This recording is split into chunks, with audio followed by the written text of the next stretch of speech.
دینے کے حوالے سے کل آپ نے بات چیت کی, کیا کہیں گے اس پر؟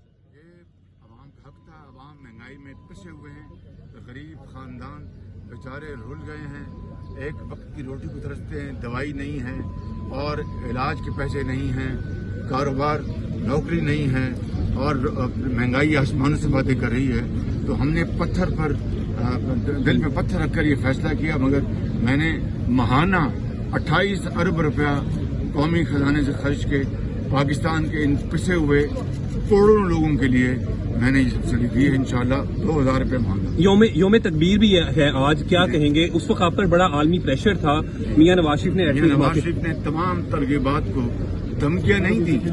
کسی اپنے جو دنیا کے بڑے ممالک ہیں ان کے سربراہان سے کوئی بہت تلخ لہجے میں بات نہیں کی, بڑے اچھے انداز میں کہا کہ بہت شکریہ جناب صدر, مجھے پاکستان کے مفادات کا تحفظ کرنا ہے. آپ کے 5 ارب ڈالر کی جو آفر ہے بہت مہربانی. انشاءاللہ ہم زندہ رہیں گے لیکن پاکستان کے دفاع کے اوپر آنچ نہیں آنے دیں گے.